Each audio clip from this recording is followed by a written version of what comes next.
A educação faz parte de sermos humanos. Não é à toa que temos ensinamentos que são passados desde a forma oralizada até da forma escrita também. Mas há algo que se passou desde o teatro de Gil Vicente, da Roma Antiga, do Iluminismo, da Revolução Industrial, do cinema e do stand-up que também se evoluiu, que é a parte do entretenimento. E se até o entretenimento evoluiu, nós vamos analisar também que a parte da educação, ela vai também ter um avanço e um desenvolvimento que vai fazer com que seja diferente. São Carlos é uma cidade que respira educação. Nós temos 3 universidades, como a USP, a UFSCar e a Unicep, sem contar os polos que são a distância de universidades que têm o ensino híbrido ou até mesmo o ensino online. Nós temos também o SESI, o SENAC, temos escolas de ensino médio, de ensino fundamental, tanto da rede estadual quanto da rede pública e até mesmo da rede privada e municipal. Existe um experimento de Milgram que diz que nós estamos a 6 passos, a 6 graus, de conseguir conectar-se a qualquer tipo de pessoa e a qualquer pessoa no mundo.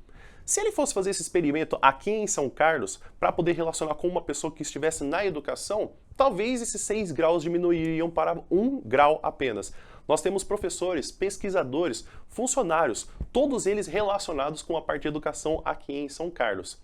E uma coisa que já estava engatinhando, que acabou se intensificando de 2020 para agora, é o EAD.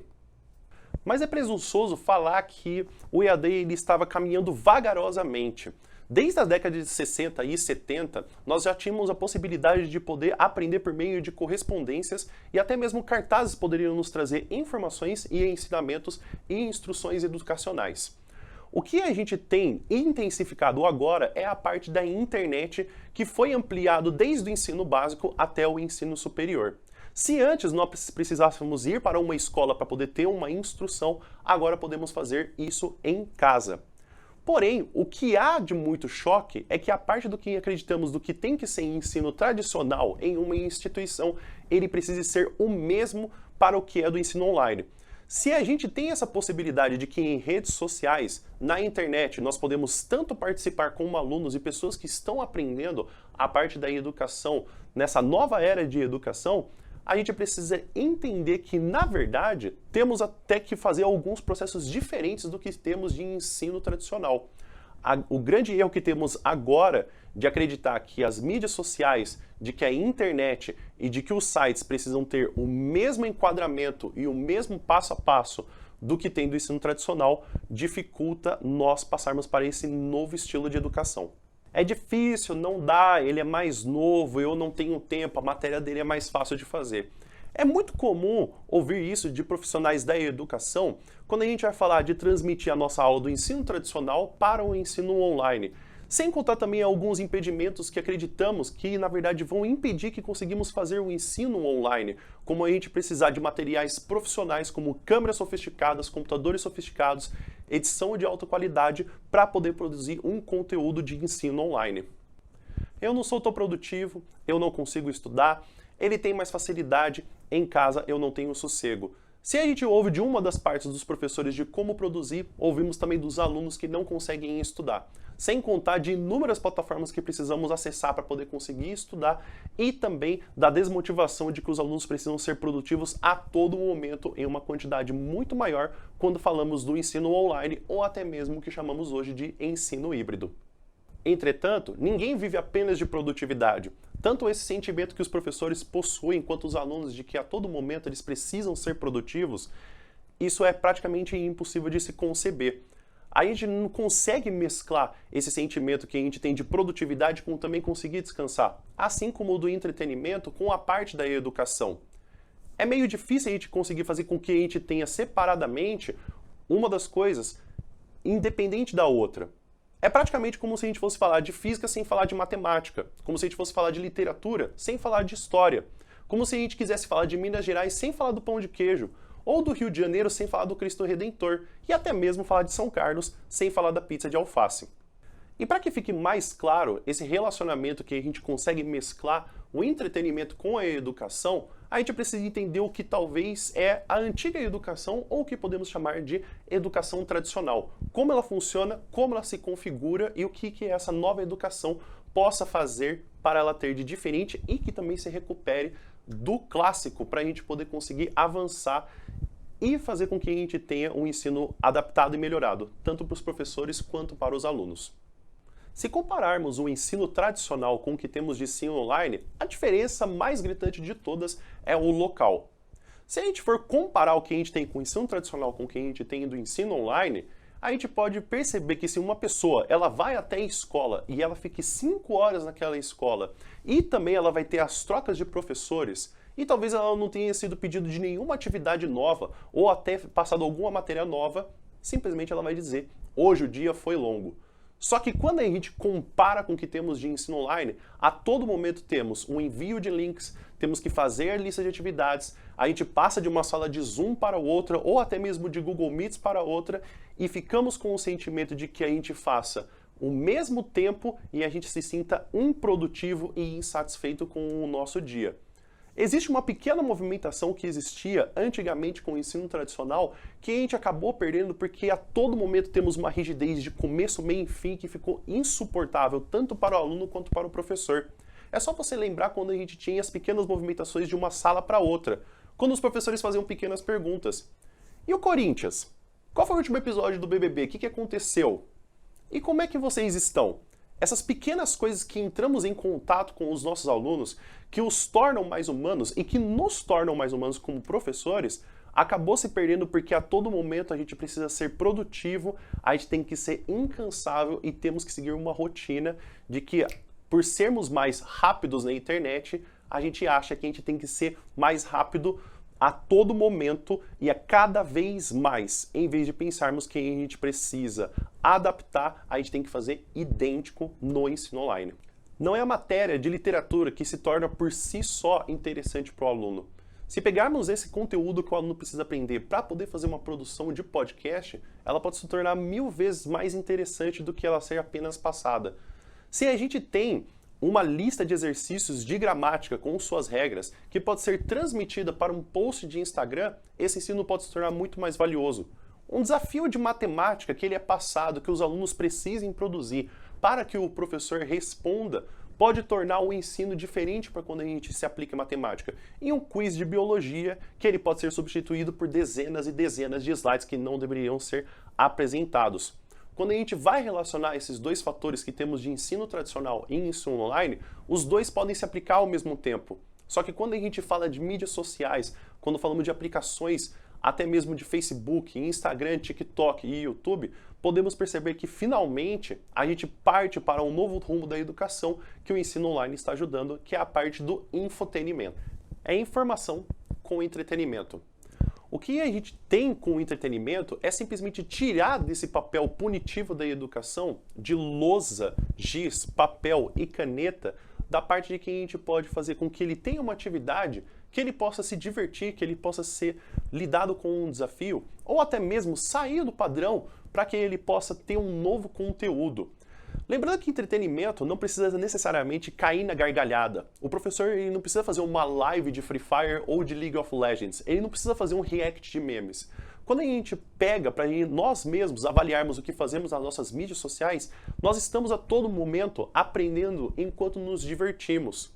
O grande ponto é que a educação ela se tornou tão punitiva que a pergunta vale nota só tem mostrado como que cada vez mais a educação está associada com um sistema punitivo. Se não vale nota, então eu não vou fazer.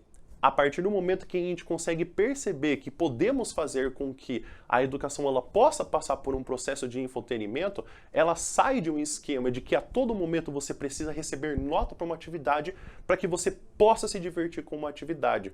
Se a gente tem esse sistema de nota, a gente obriga o aluno que a todo momento ele preste atenção e em nenhum momento ele possa avaliar se ele vai começar, se ele está no meio ou se ele vai terminar. A educação faz com que a gente tenha um sistema de aula dada e aula estudada. Se a gente tem a possibilidade de que podemos convidar os alunos, enquanto no meio do semestre eles estão desmotivados, mas agora eles ganharam motivação, nós temos uma educação que passa para 365 dias. Se um aluno decide começar a estudar um curso de inglês, ele vai poder só fazer em janeiro ou pode fazer em julho. Ele não pode fazer em nenhum outro tipo de tempo.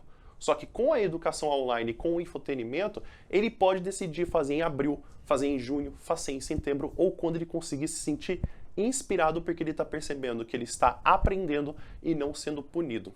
E o grande problema para professores e alunos é: quais são os exemplos? Será que um vídeo que é gravado no YouTube para poder você conseguir avaliar esse aluno é mais informativo que uma lista de exercícios?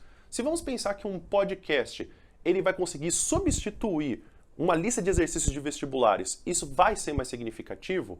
O que a gente pode ver é que a gente está aprendendo a todo momento quando utilizamos as nossas redes sociais, só que a gente não consegue olhar com um passo para trás como o infotenimento já acontece. Ele já está acontecendo. Não é uma coisa que ela está começando a aparecer. O que a gente precisa ver é que em cada uma das plataformas e meios do que consumimos hoje, no nosso celular, no nosso computador e nos nossos tablets, já está inserido com o infotenimento. E o que a gente precisa ter é a percepção para poder conseguir adaptar isso para o ensino online. O Instagram é a rede social mais utilizada no mundo. Existem 2 bilhões de pessoas que já fizeram um download desse aplicativo. E uma das grandes vertentes, uma das grandes possibilidades que existe é que o conteúdo dele praticamente morre em 24 horas. Isso significa que existe uma enorme possibilidade de a todo momento você trazer um novo conceito porque novas pessoas estão entrando nessa rede social a todo momento. A gente pode gravar vídeos curtos, podemos gravar vídeos longos, fotos, podemos colocar uma sequência de fotos de assuntos que pessoas estão entrando a todo momento e têm a oportunidade nova de aprender um conceito que não precisaria estar inserido nesse de aula dada é aula estudada. E o TikTok não é só um aplicativo de dança. Se a gente for seguir nessa linha de raciocínio, como que o Instagram, que nasceu, se originou como parte de uma rede social a qual você apenas colocava fotos, hoje faz com que seja possível que temos contas de estudos.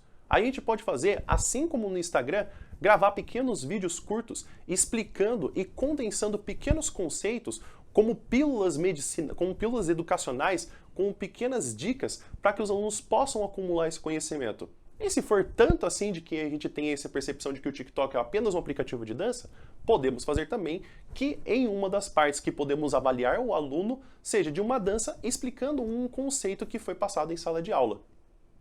O Facebook ele cria uma dinâmica de grupos a qual o Instagram e o TikTok não têm muito bem. Só que isso não tira o fato de que ele também possa ser utilizado, assim como o Instagram e o TikTok, para poder ser avaliado e também ser produzido como conteúdo tanto dos professores e dos alunos.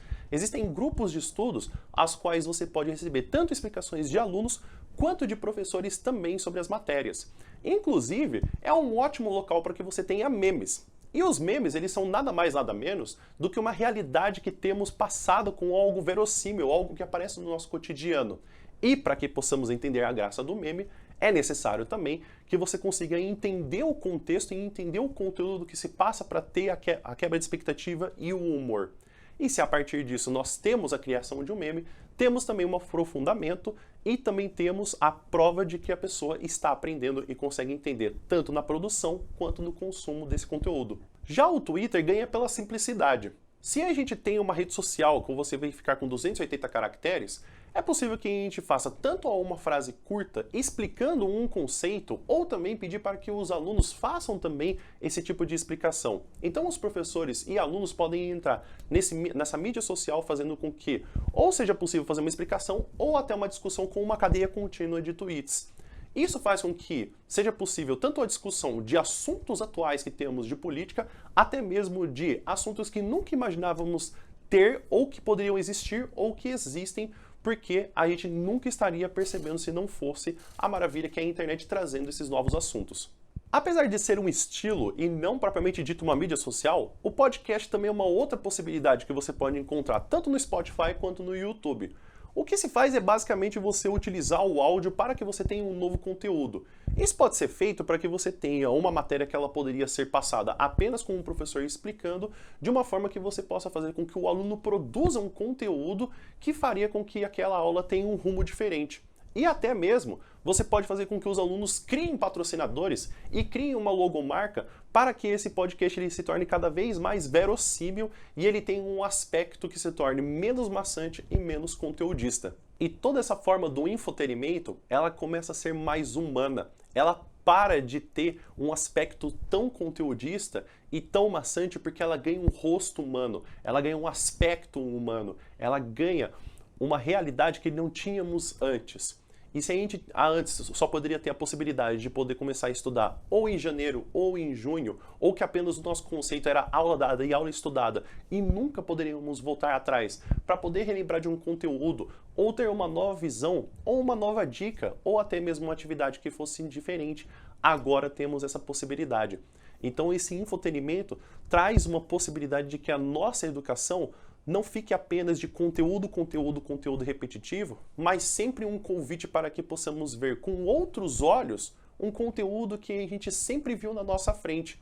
Se a todo momento nós vamos nas mesmas redes sociais e vemos conteúdos parecidos, mas que cada um tem um aspecto novo, a mesma coisa pode acontecer com a educação. Nós temos sempre a mesma matéria, só que a todo momento ela pode ganhar um novo convite de uma nova forma como ela pode aparecer. Ela pode aparecer como um vídeo, como uma foto, como uma sequência de tweets ou até mesmo como um carrossel ou uma dança viral. O infotenimento é um convite para que tanto os alunos e os professores possam perceber que a educação não precisa ser maçante e repetitiva. Isso não significa que o ensino tradicional ele não tenha sua valia.